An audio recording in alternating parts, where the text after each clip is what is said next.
we seem to be having more and more of them as we can point to the fact that we have many, many catechumens that are joining the church. So I thought what I would do is I call it becoming an outrageously welcoming community. That's my goal. So here's what I want to talk about today.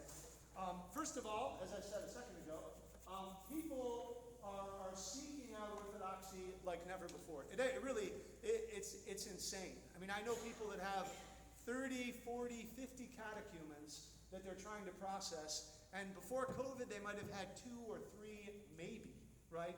So this is a new thing, and it of course is a good thing, but it also means that, when the environment around us changes, we have to change, right? So that's part of the picture.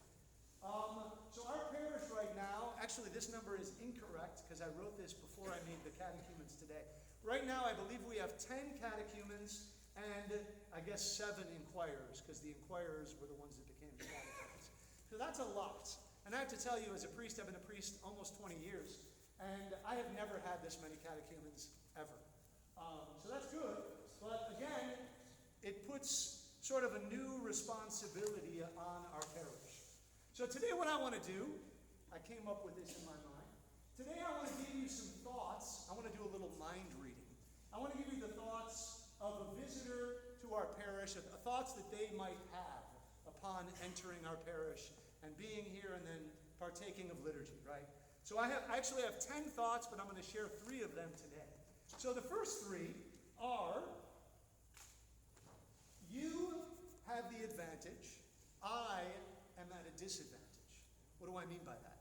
What I mean is, if I'm a visitor, raise your hand if you know where the toilet is. Raise your hand. Come on, I'm not joking. Everybody, raise your hand. Yayadas, babudas, anixe. All right.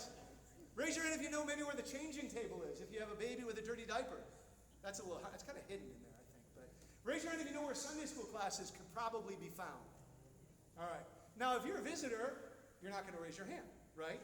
So you have what we would call, and you guys all know this, you have the home field advantage, right? So if someone looks perplexed, you should point them in the right direction, right? So that's number 1, right? You have the advantage, I am at a disadvantage, right? Observation number 2, remember my name. Now I got to tell you, I know people always say, I'm really bad at remembering names. I think that's baloney, frankly. That's my opinion. If you think you're bad, I think it's baloney. You know what a friend of mine once said from seminary? He said the reason you can't remember people's names is because you don't love them. Does that sound mean? I think it's true. I think if you love someone, you remember their name. If you meet someone at a party and you fall madly in love with them, are you going to forget their name? All right. I'm going to leave it at that. Right? So we need to really pay attention to people's names, because when people's names are remembered, it's very powerful. I can tell you stories, but I won't. But make an effort to remember people's names and share yours, right? Because you have the home field advantage. Number 3, the holy huddle. Do you guys know what the holy huddle is? Yeah. The holy huddle is when you go to coffee hour and you get in a big huddle with all your friends. That's the holy huddle, right? So the holy huddle is a good way to show me I am not welcome at this parish. Why do you think that is? Right? Probably because I'm excluded, right? Oh, this is like a little country club or a cliquey area. Or, this is like a little group of people and they're all little in their little ghettos, right? So we have to be mindful. This is what my thought would be. When you walk through their doors after I give you on Dividend, for the first 3 minutes, that's not a lot of time. For the first 3 minutes, look around. Don't look for people you know. Look for people you don't know. And just go up. I know people say I'm embarrassed because I should have known them. Just go up and say, here, Matt, I'm going to use you as a tackling dummy. Go up and say, my name is Father Pandalemon. I don't know if we've met. I just want to introduce myself. Right? Then he's not going to, maybe he'd say we have met and you're an idiot, but let's hope not. Right? But, so just go up for 3 minutes. Just 3 minutes. You can even set a watch. You can set your phone clock. For 3 minutes, make an effort to not get into the holy huddle, right? And then, just 2 other observations. First of all, this is a biblical mandate, right? This isn't something Father Pandalemon is just making up when he has nothing to do and can't fall asleep at night. Christ says in the Sermon on the Mount, or actually Matthew 25, he says, I was a stranger and you welcomed me, right? So if we are Christians, and the Bible is our book, right, then this commandment applies to all of us, right?